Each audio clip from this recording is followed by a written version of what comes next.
Hi, this is Carson with Troy, and I have with me Morgan R.R. Hayes. Um, as you can see, or if you are listening on the podcast, Morgan R.R. Hayes are three siblings, and they write the Terra Dean Chronicles. Did I say that correctly? Terra gene, like Terra planet, and gene like genome. Perfect. So the Terra Dean Chronicles, which has two books currently. Go ahead and introduce yourselves and tell us a little bit about the book series. Well, as you said, we're Morgan R. Hayes. We actually did an amalgam of our names. Our grandmother's great grandmother's last name was Morgan, so we went with that. And then RR is Rachel, and then H, Heather, and then our brother Zach is Z. So we did RR, and then Hayes is the combination of the H and Z. Fantastic. And so there's three of you writing story. Who came up with the initial story setting, and how did you guys decide to work on this together? Do you want it chronological? On where you look. Yeah. I mean, chronologically, it started with you, Heather, right? Yeah. Long time ago. Yeah. The galaxy not that far away. Yeah. True. I was like 16, 17, and I had seen a talk show where they were interviewing teenage runaways, and I just kind of took it from there with some of the stories that the people were giving. And so I came up with the characters Bree and Natasha, and that they were both running away, and they happened to meet at, say, 30 years went by. Not quite that long, but multiple decades went by, and I hadn't done anything with it. So tag ours next. So I had a very vivid dream that is very not like the beginning of the book, but had some elements of it. And I was like, this would make a really good story if I changed this and changed that. And basically, 24 chapters in, and had no clue where to take it. It was just the main crew of the Waylay, and it followed them, but I didn't have any bigger theme or where to take the story. So I sent it to Heather and my parents and Zach and said, what do you think of this? I'm kind of stuck. I don't know where to go from here. And I think it was our dad that was like, well, Heather's old story would fit really well in there. And then Zach had been working for a couple of years? Yeah, my wife was kind of doing some artwork for this kind of like startup game company, and I talked to one of the game developers of like, we had this meeting, and I just said, it'd be really cool if there was ever like a game where it was kind of based on planet Earth, but there was kind of some kind of like nuclear disaster that somehow was caused by a race of hybrids who were kind of a combination between human and animal. Happened was because they were taking their revenge out on humans. Anyways, it was this whole thing, and that never really went anywhere. And so Rachel and I got talking about incorporating kind of that idea about the hybrids and kind of like a bigger like dystopian planet Earth, and in our story we call it Terra Prime, and just how that could kind of all work. Heather, you also had some kind of elements of the hybrid qualities in your characters, if I recall correctly, from long ago. Originally, I had a couple of them being alien or alien human mixed. So it was like, yeah, we'll just change it a bit, tweak it. Yep. So each of you had unique little elements that were able to come together in a cohesive story. Who took charge of the writing part of it? Who took charge of like the story, the outline? Because I mean, Ari, you had 24 chapters, but how much did you have to change to kind of fit their elements into it? Well, because of the way we wrote the story, each chapter is a first person point of view, but it jumps from person to person to person. So we were able to fit in their characters. We were able to just drop them into the story as, you know, this is happening over here. So it's just giving you an idea of what's going on in the world. And then you go back and then you jump back and forth. And then as we've gone on, um, different, we've taken over writing each other's characters a little more. So it's a little more cohesive now to where we each kind of write our strengths instead of trying to do the whole chapter from our own point of view. They Heather's really good at dialogue. She can write pages and pages of dialogue, but there's no dialogue jigs and you don't know who's talking or where they're at or A white room syndrome. yeah. So Zach is really good at the world building and the overarching themes, and I'm really good at filling in the gaps. so we do a lot of that. It's kind of like co-writing and editing at the same time a lot. Yeah, pretty much each of us, when we immediately send it to the other two, and say, you know, thinking it going this way, or you know, how does this sound? And basically once we get it okayed by the other two, that it's a good starting point. And then most of the in-depth writing, I think, happens in edits when we go through it with a fine-tooth comb, and we need more here, we need more there, this is too wordy, you know. So you kind of edit at the same time. You know, you got six eyes on it at all times, it looks like. At least, yeah. So at first, when you're trying to, you know, adapt each other's stories and make it one cohesive thing, what were some of the challenges you came up or that you came across? I think I was the challenge that my sisters came across because because like well, for two reasons. One, I wanted to like write the villain, and so I was like method writer. I had like a method writer syndrome and somehow became the villain because I have kind of more of a background in like management supervision, right? Villainy right there. No, but and also I wrote a lot before, but it was more like instructions, textbook kind of stuff. We actually had to rewrite the entire beginning of the book because I wrote, like, you know, the Fellowship of the Ring, the beginning of the movie, how there's the prologue.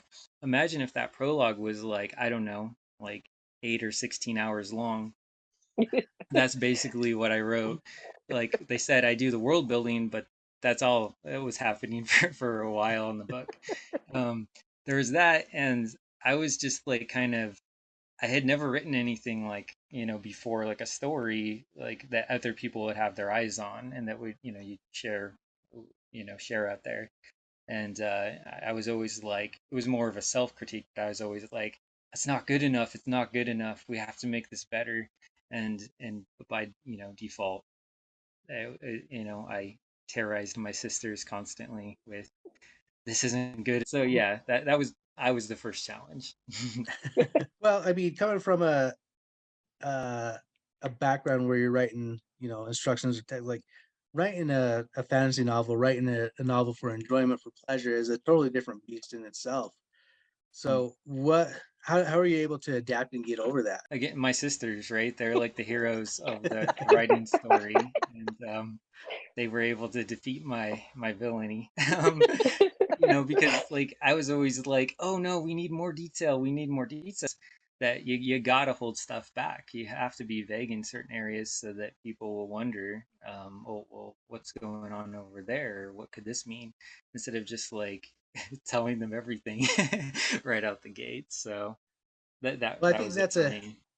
that's kind of a challenge with most, well, I don't know most, but a lot of first time authors where they want to info dump. They've created this thing in their head and they want to get it out, and Mm. so they do, and they get it out and they give it to a friend or a parent or a cousin or whoever, and they just like, this is so boring, and you just think it's the coolest thing ever. So you had your two sisters that were built in that along the way. Sounds like they were able to help you out early on in the process. Well, and something we really leaned on, because we really struggled on like the action scenes and stuff at first, and we kind of really leaned into like the Alfred Hitchcock style of, you give somebody just enough of an idea of what could be happening so their brain fills in the rest, because whatever their brain puts in is so much better than the words you could have put it on the page. So you give them sounds or you give them a flash of a scene, but you don't actually see a lot of things in a lot of movies. You know, when it's a movie that's too gory or too vivid, you get desensitized because your brain's not working to fill in the gaps. So being able to rely on your reader to fill in the gaps is something that we kind of went in with that point of view to writing to begin with. No, that's a great tip or trick for anybody that's trying to write action scenes. You don't have to fill in everything. One of the greatest lessons I learned from reading The Wheel of Time by Robert Jordan, I don't know if you guys have read that or not, was that when a battle began, there were times where he described battle and death, but there were lots of times where it was one of the main characters was running in, and then the next time you see him, the battle's done, and he has like one of the helmets or a flag that's torn or whatever that he's holding. So like that, the first time I read it, I didn't even know the tricks he was playing on my, in my imagination because I was like, oh yeah, there was a huge battle, and I mentioned it, but no, like he didn't even write it. He just wrote the beginning and the consequences from that battle. And that's something that I've listened to. I've gotten into different stories about halfway through and realized, you know what, this isn't a genre. This isn't like the Game of Thrones, the first book. I read about half of it. I really like the world and stuff, but the political and all the deaths, it's just not for me. But I really like his writing style. And so what I've done is I've gone and listened to a lot of people that do breakdowns of the way he writes and the different chapters and how he got you to see different things of them. And I can be a fan of their work, but not enjoy the work. I could be a fan of their art, but it's not for me personally. So, but they're great writers. So taking, like, I know, like Robert Jordan, one of the biggest critiques is he over describes things, or he has the same description over and over again, which I hear as a complaint for a lot of people, but it's also, some people do have mannerisms where they do the same thing over and over and over again. And it can be irritating to the people around them because they know, okay, you need to stop that. I know you're nervous, but stop that. Right. So it depends on what you're trying to get the reader to feel. If you're trying to get the reader to be irritated at that person, tell them their mannerisms over and over again, and that's what they're going to feel. So different tricks like that are helpful for a lot of excuse me. I've picked up a lot from the different podcasters and YouTubers that have done a lot of breakdowns of things that I know, like I said, are great writers, but not necessarily something that I would enjoy reading. It's nice that we have so much resources, out there for writers now that, when we were growing up, if you had to take a class or you had to go to a seminar. We were in our late teens when the internet came around. So You're you know, dating us. so there's so much that we have available to us now that we just didn't before. Right. And you have access to tons and tons of great writers that are willing to share, their Yeah. courses or whatever to help people out. So how long did it take you guys to create the first book working together? Under a year and year. a half. It was under a year. Oh, under a from year for the first one. The first one, yeah. We just it kind of flew together in under a year. And it's like, oh wow, we can do this. We can do the whole trilogy. And what that was 5 6 years ago. Yeah. But we did everything wrong with the first independent book. They, everything they tell you not to do, we did because we didn't research how to do it. So we're playing catch up with these, and the actual big marketing push will probably be for the trilogy once it's complete, instead of like you're supposed to and have all your marketing years in advance before publishing your first one. Well, what are some of the things you've learned as an independent publisher and an indie author? Get yourself an editor. A good editor is worth their weight in gold. Yeah. Yes. That's one of the things that people I think underestimate is the editor and the editing side, is because from my perspective, a few years ago, an editor was somebody who just checked your spelling and punctuation and grammar and stuff like that. But there's more to editing than that. And a good editor, a developmental editor, will make your story better. So, and another thing that as an indie author, you're in charge of everything. Yeah. Yeah. One of the things that we did have a leg up on was that since there are the three of us, and we each have different strengths, it's like we're able to do the developmental for the most part on our own. Like I said, there's just been a couple suggestions here and there, but every little bit helps. Being willing to.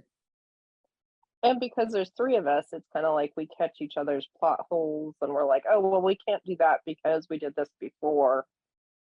And so it really helps, having the three minds focused on it and being like, okay, we have to go back and fix this if we're going to keep it, or well, that's in the other book that's already published, so we've got to stick with this part.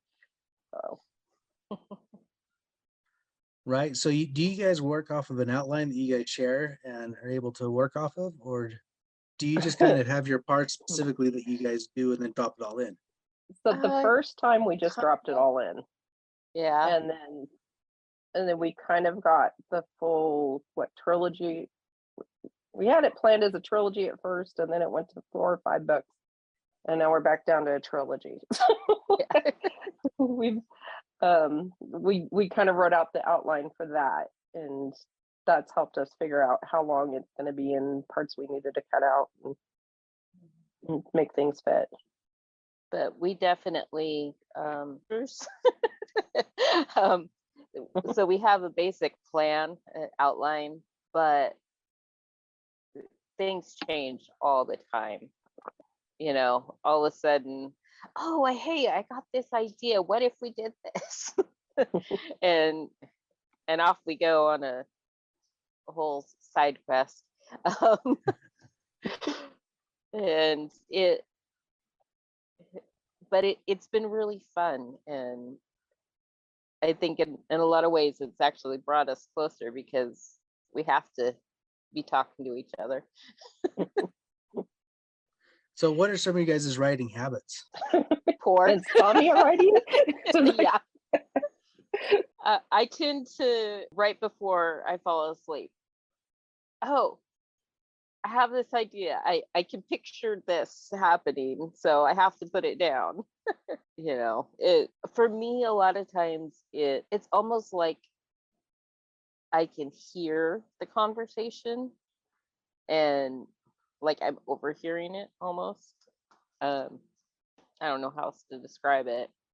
And then it's like, okay, I gotta write this down before I forget it. A lot of times for me, I'll get a scene in my head or something, and it's like, oh, I need to write that down. And it's usually, like I said, insomnia writing, 2 o'clock in the morning, can't sleep, and all of a sudden something pops in my head. It's like, okay, I'll write that down. And usually by the time I get a couple of pages down, then I'm tired and I'll fall asleep. But it's kind of just whenever it strikes. Yeah, I think for me, when I get like a moment of inspiration, it's, sometimes it's can be from like I'm a big video game player, play a lot of PC games.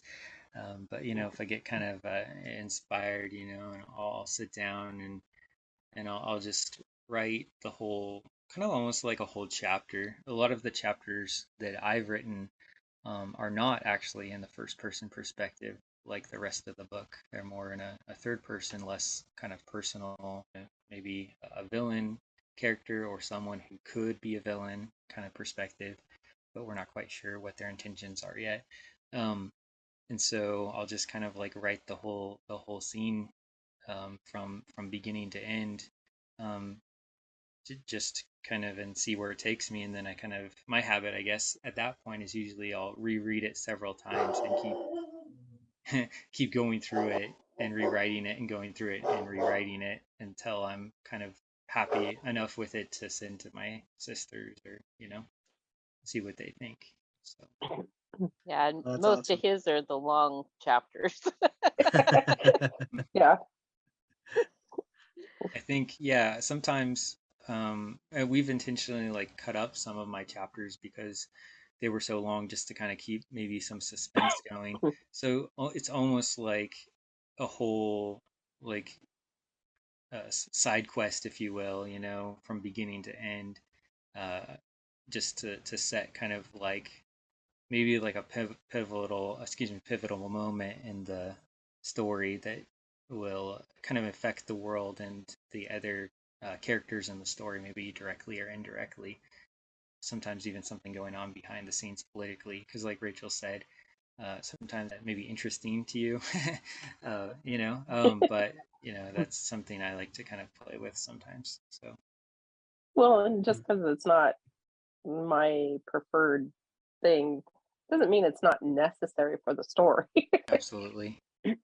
And maybe it's just like for me, just kind of getting some of those because again my inspiration is video games, but it's also, like I said before, I worked in like supervision and management, and I actually worked for a governmental agency. So I think sometimes it's getting some of those other kinds of inspirations out there that I want to kind of get through, if you will, but in a creative form. Well, inspiration can come from anywhere. So it's, living life and doing things, going to work, and it can hit you at any time, even at 2 in the morning, like Rachel. So you guys are in charge of everything. You found your editor. How did you find your cover artists?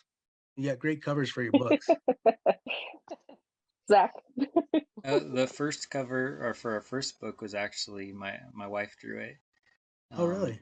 yeah, Oh. so that's she's been an artist for as like forever, and that's pretty much I help her with our art business, doing illustration and stuff. That's like our main work now. But she's the real artist. I'm just the guy in the back, kind of shuffling stuff in the around and as I always said, bringing the lumber to the work site and the stones to the work site. And she's actually the one who makes a beautiful building, so to speak. So, but yeah, it's that was the first one, the first book.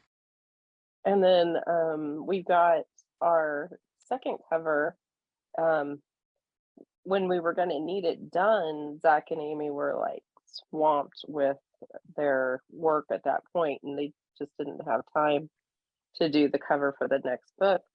And it was when we went to our first con and had our first booth. And um, Josh, what's his last name? Do you remember off the top of your head? Davis, Josh Davis. He was actually straight across the aisle from us. and we met quite a few different artists at the con, but really liked the ideas he came up with, and it worked out really well. It still had a similar feel to the first book, but it was, a picture, was a scene of a different world that was in our universe. So it was pretty cool. Well, that's fantastic. And you mentioned a couple, I met you at Phoenix Fan Fusion. Yeah. You mentioned the con where you met your artist. How important has it been for marketing to go to conventions, and how have you been able to do the marketing side to sell your book? Still working on that. Yeah, we have a lot of stuff we actually need to still work on, but before Phoenix Fan Fusion, we've had a website for a while, but we finally got it all set up so that we can have a newsletter now, and an automatic email welcoming you if you sign up to the newsletter. And we're giving out short stories on the background of our different characters. Slowly, we're trying to make sure that we're capitalizing on actually the different things that we've So we've done 2 cons. So we did the one in Oregon where we met Josh, and then we did Phoenix. Of course, we were set up to go to Phoenix originally right after. Anyway, it got delayed for 4 2 times. years. Yeah. It got delayed 4 times for 2 years. So we had gotten accepted for the original date in 2019, I think, or no, 2020. 20. Yeah, 2020. Yeah, it was supposed to be May of 2020, I think, originally. And then everything happened, so it got pushed back and pushed back. So we haven't done a whole at this point. We're not really, being a writer right now is a good tax write-off, but we're not really making a lot of money on it yet.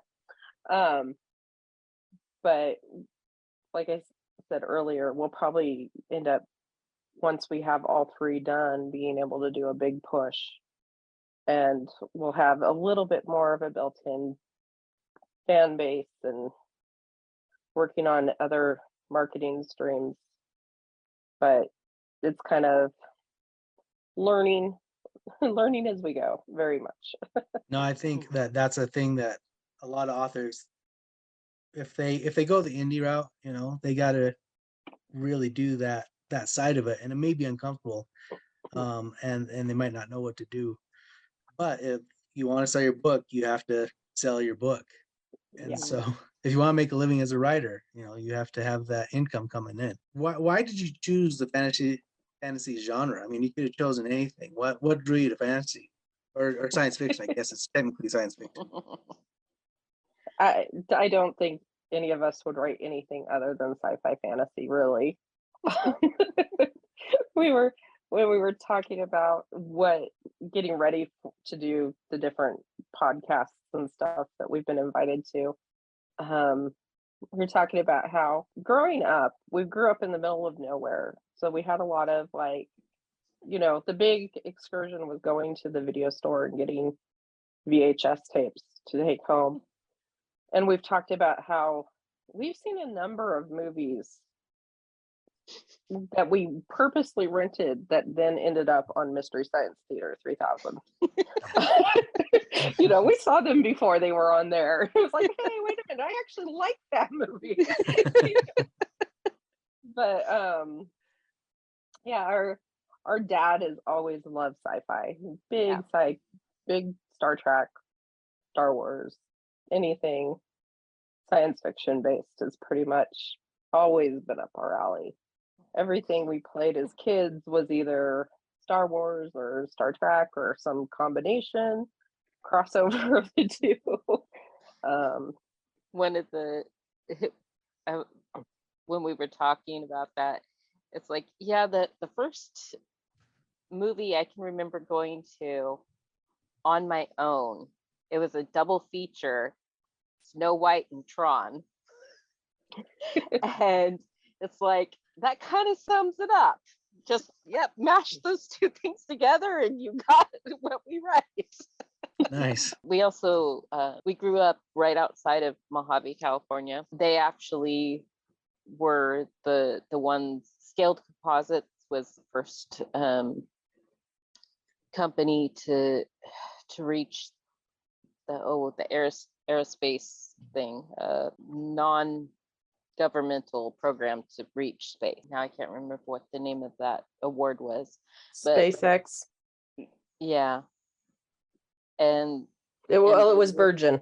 It The was Virgin. spaceport. On our Instagram, one of the first pictures we put up was a picture of the Mojave Air and Space Port. It's like, we had to write sci-fi. This was our influence. It's what we know. Yeah. So the answer is we didn't have a choice. It's just it was the You're just only option. Bred Yeah. into it. Exactly, we're born into it, I guess. Yeah, So who are some of you guys' influences in writing? definitely. All of us have read Tolkien. Love how real he makes the world feel. You can actually picture yourself there. And then I read a lot of Adam McCaffrey. Just the thought of, oh, wouldn't it be so cool to have a dragon?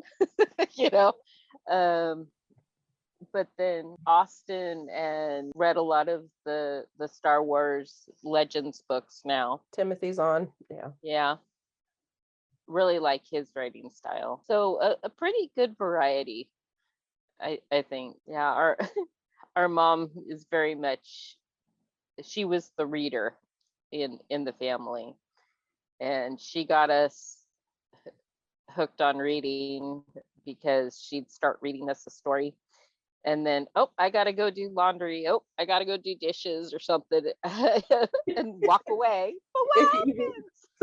You read Well, it. read it. That's awesome, leaving you on a cliffhanger like that. So are you guys planning on doing No. any more conventions later this year? Not this year. No. I think too, because we're so spread out, at least one of us has to travel far distance if we go do another convention. So unless it's something close to home, we have to, budget wise, it's not. But we do definitely want to do more in the future. Yeah.